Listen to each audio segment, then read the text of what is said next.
It didn't take long for her to see it, a black shadow in the shape of a huge scorpion, advancing quickly towards Ejike's hut. Obanje smiled slightly as it kept moving towards her at a faster pace. The moonlight was advantageous, allowing her to see clearly the shadowy scorpion. So this is the stupid shadow I sensed coming to attack Ejike, Obanje said aloud to herself. Well, let's see what it got. Obanje lifted her hand and commanded, "Stop there, shadow scorpion." The shadow scorpion obeyed her voice and stopped. "You will go back to wherever you came from and harm whoever sent you," Obanje spoke out fearlessly to the scorpion that was a few feet away from her. The scorpion made a U-turn and left Obanje's presence at a faster pace, going back to its sender. Ogili is the dance of a spirit that one needs to know how to dance to its strange tune, Obanje said and left for her home. The black scorpion made its way to the coven where the witches awaited the news of Ejike's death. They were surprised to see it appear in their presence. The queen pinned it to the ground with her staff, stood up from her throne and started dancing in circles, cycling the scorpion as she moved around. Suddenly she stopped, closed her eyes and said, "A child that dances to the sweet melody of this Ogili does not know Ogili is the song of the spirit. Be calm, great scorpion of death." The scorpion disappeared. What just happened? Choma was the first to speak. Who has such power to send the scorpion back to its owner? Another coven witch Obiageli asked. How can the shadow of death return to kill us instead of that child? Another coven witch said. Maybe Choma's son has greater power than his mother has told us, Adaku said. The queen shook her head and said, No, I felt the presence of a female child who was able to control it. Then who can that female child be that has the power to control such a shadow? Obiageli asked. Not just a shadow, but the shadow of death, another coven witch said, closing her eyes briefly and opening them. The goddess is very angry with you, Choma. Find a way to sacrifice your turn to the great goddess, or you will be sacrificed in his place, the queen told Choma, who bowed her head. I will kill my son for the great goddess, Choma replied. The goddess is a three-headed entity. The goddess, a three-headed entity, was restless, wondering how a mere female child could send back her shadow of death to her worshippers. She was promised by the great Ikenga that no power on earth could stand against her. But what just happened proved that wrong. She decided to seek Ikenga immediately. Ejike, Shoma called her child from the kitchen, where she was pounding fufu vigorously. It was not yet dawn, and the cock had not crowed, but Ejike didn't mind. He got up from his bamboo bed and made his way to his mother, an early riser. Yes, Mama, Ejike said as he approached his mother. Quickly, go and fetch water for me from the village stream, for me to use in cooking bitter leaf soup this evening. Yes, Mama, Ejike replied as he took a clay pot. Although he had younger siblings, 2 girls and a boy, he was the second born of his family, the eldest son after the mysterious death of their eldest brother. He took the pot and was about to leave when his mother's voice stopped him. Did anyone visit you last night, Ejike? Choma asked her son. No, Mama, I had long gone to sleep, so I don't know if I had any visitors. I hope there is no problem. Did anyone visit me last night? Ejike asked, confused. Okay, my son, no one visited you last night. I thought I had someone calling your name last night, but I must have been mistaken. Just go to the stream and get me water, Choma said, a plan forming in her head.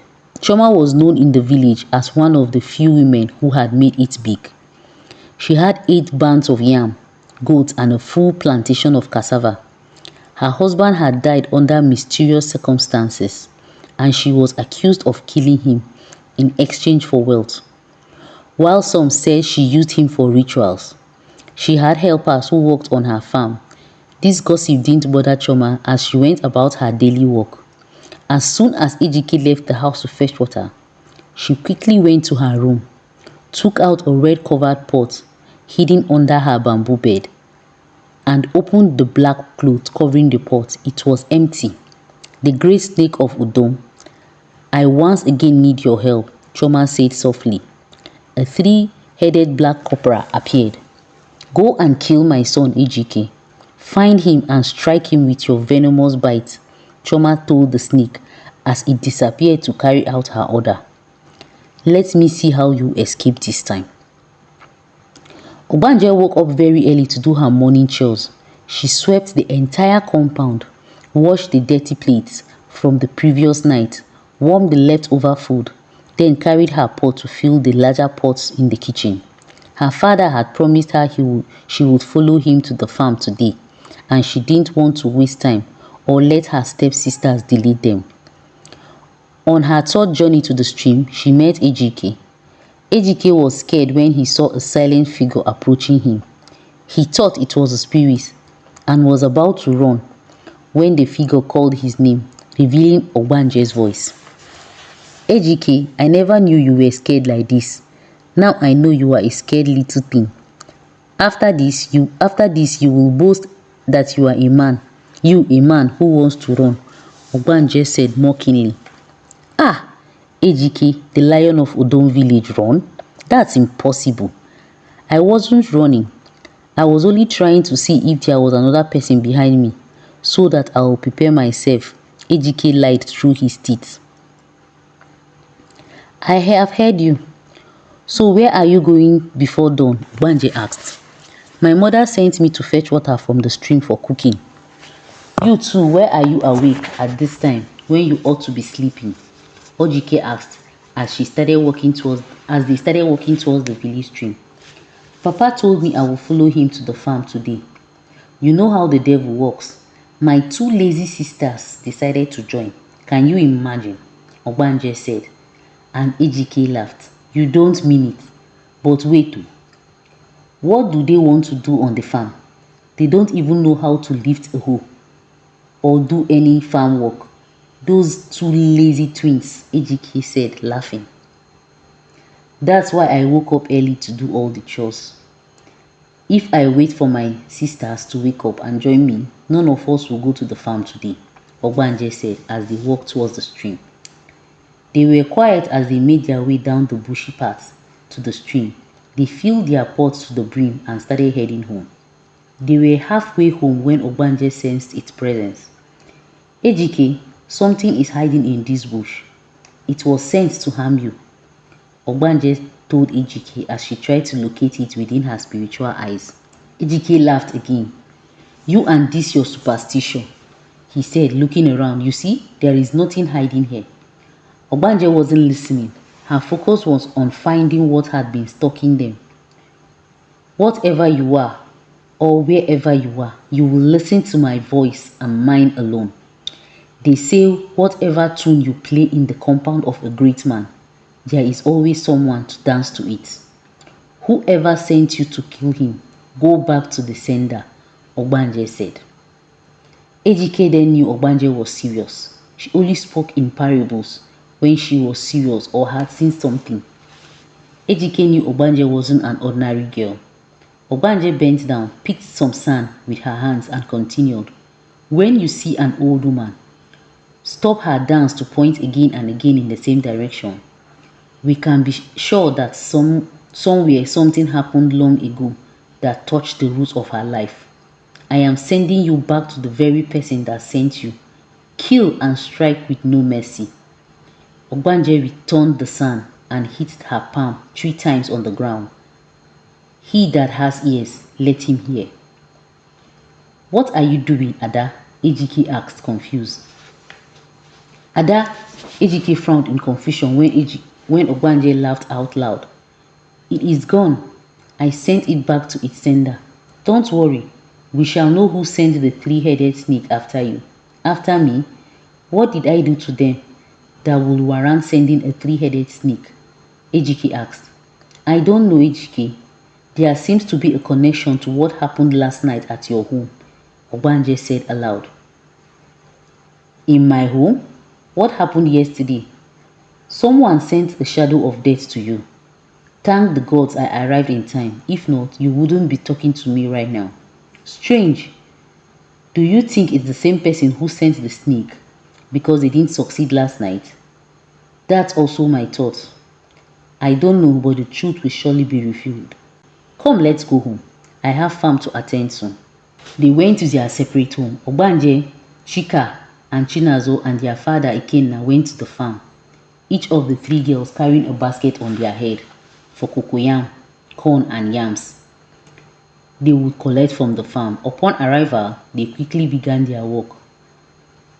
Obanje worked tirelessly. Ikenna often wondered where Obanje got her strength. Chika and Chinazo struggled to clear their assigned portion, but they couldn't finish. Seeing this, Obanje joined them to help, allowing her sisters to rest their weary muscles. Are you girls tired? Their father asked, and they nodded in their head. Come and help me harvest some crops, Ikenna called. But Papa, we are tired. We will continue when we have fully rested, Chika said, with her twins nodding in agreement. Ikenna shook his head and continued harvesting alone. They worked until midday before deciding to head home. On their way back, they encountered a crowd in front of late Mazi Okuli's house. Choma was on the ground, crying in pain and shouting, it burns like pepper. Adaku was among the women trying to cool Choma down with water. Let's hurry up and drop what we brought from the farm. Your mother is already there. She will tell us what happened to Choma. I don't want the villagers to say my entire family is here, Ikenna said. Ikenna told his daughters. Obanje shook her head inwardly, already suspecting the truth. Soon after, Adaku returned, clapping her hands. This world is full of wonders, she exclaimed. Chika, Chinazo, and their father stood up as Adaku approached. Choma confessed that she was responsible for the death of her husband and her first son, Udoka.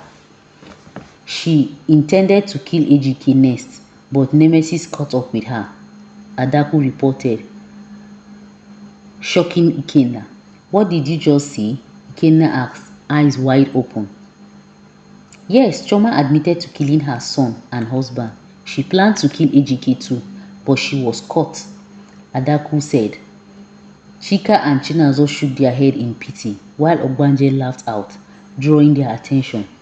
Ada, what's so funny? Ikenna asked. Nothing, Papa. It's just that when suffering knocks at your door, and you say there is no seat for him, he tells you not to worry, because he brought his own stool. Choma brought this upon herself. Let her bear her cross, Obanje replied. Ikenna stared at his daughter in surprise, wondering about the words Obanje had spoken. Adaku, meanwhile, was busy eyeing Obanje suspiciously. How can such a thing happen to Choma? The queen of the witches had asked her fellow witches.